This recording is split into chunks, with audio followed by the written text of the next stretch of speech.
Telugu audio Bible ద్వితీయోపదేశకాండము 24వ అధ్యాయము. ఒకడు స్త్రీని పరిగ్రహించి ఆమెను పెండ్లి చేసుకున్న తరువాత ఆమె యందు మానభంగ సూచన ఏదో ఒకటి అతనికి కనబడినందున ఆమె మీద అతనికి ఇష్టము తప్పిన ఎడల అతడు ఆమెకు పరిత్యాగ పత్రము వ్రాయించి ఆమె చేతికిచ్చి తన ఇంట నుండి ఆమెను పంపివేయవలెను. ఆమె అతని ఇంట నుండి వెళ్ళిన తరువాత ఆమె వేరొక పురుషుని పెళ్లి చేసుకొనవచ్చును. ఆ రెండవ పురుషుడు ఆమెను వల్లక ఆమెకు పరిత్యాగ పత్రము వ్రాయించి ఆమె చేతికిచ్చి తన ఇంటి నుండి ఆమెను పంపివేసిన ఎడలనేమి, ఆమెను పెళ్లి చేసుకున్న పిమ్మట ఆ రెండవ పురుషుడు చనిపోయిన ఎడలనేమి, ఆమెను పంపివేసిన ఆమె మొదటి పెనిమిటి ఆమెను పెళ్లి చేసుకొనుటకై ఆమెను మరలా పరిగ్రహింపకూడదు. ఏలయనగా ఆమె తన్ను అపవిత్రపరచుకొనెను. అది యెహోవా సన్నిధిని హేయము గనుక నీ దేవుడైన యెహోవా నీకు స్వాస్థ్యముగా ఇచ్చుచున్న దేశమునకు పాపము కలుగకుండునట్లు మీరు అలాగు చేయకూడదు. ఒకడు క్రొత్తగా ఒక దానిని పెళ్లి చేసుకొని సేనలో చేరిపోకూడదు. అతని పైన ఏ వ్యాపార భారమును మోపకూడదు. ఏడాది వరకు తీరికగా అతడు తన ఇంట ఉండి తాను పరిగ్రహించిన భార్యను సంతోషపెట్టవలెను. తిరగటినైనను తిరగటి మీద దిమ్మెనైనను తాకట్టు పట్టకూడదు. అది ఒకని జీవనాధారమును తాకట్టు పట్టినట్లే. ఒకడు ఇశ్రాయేలు కుమారులైన తన సహోదరులలో నొకని దొంగిలిట కనుగొనబడిన ఎడల అతడు వానిని తన దాసునిగా చేసుకొనినను అమ్మినను ఆ దొంగ చావవలెను.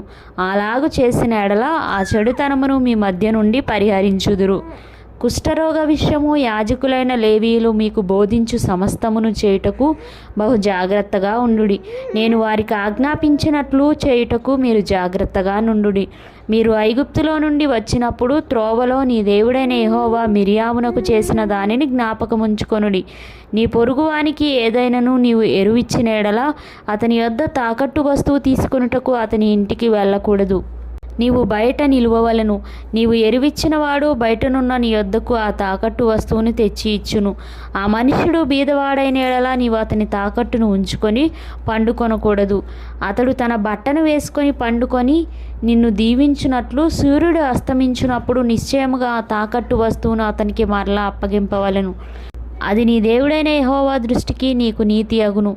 నీ సహోదరులలోనేమి నీ దేశమందలి నీ గ్రామములలోనున్న పరదేశుల్లోనేమి దీనదరిద్రుడైన కూలివానిని బాధింపకూడదు. ఏనాటి కూలి ఆనాడు ఇయ్యవలెను. సూర్యుడు అస్తమింపక మునుపు వానికి ఇయ్యవలెను.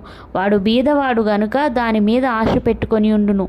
వాడు నిన్ను బట్టి యెహోవాకు మొరపెట్టునేమో అది నీకు పాపమగును.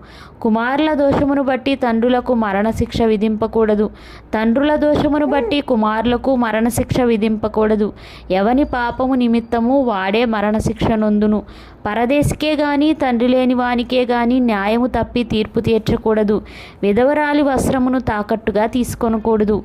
నీవు ఐగుప్తులో దాసుడువై ఉండగా నీ దేవుడైన యెహోవా నిన్ను అక్కడ నుండి విమోచించెనని జ్ఞాపకము చేసుకొనవలెను. అందుచేత ఈ కార్యము చేయవలనని నీకు ఆజ్ఞాపించుచున్నాను.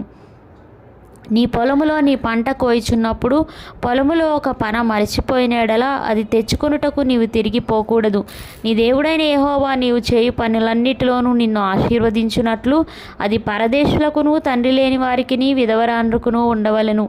నీ ఒలీవ పండ్లను ఏరునప్పుడు నీ వెనుకనున్న పరిగెను ఏరుకొనకూడదు. అవి పరదేశులకును తండ్రి లేని వారికిని విధవరాండ్రకును ఉండవలెను. నీ ద్రాక్ష పండ్లను కోసుకున్నప్పుడు నీ వెనుకనున్న పరిగెను ఏరుకొనకూడదు. అది పరదేశులకును తండ్రి లేని వారికిని విధవరాండ్రకును ఉండవలెను.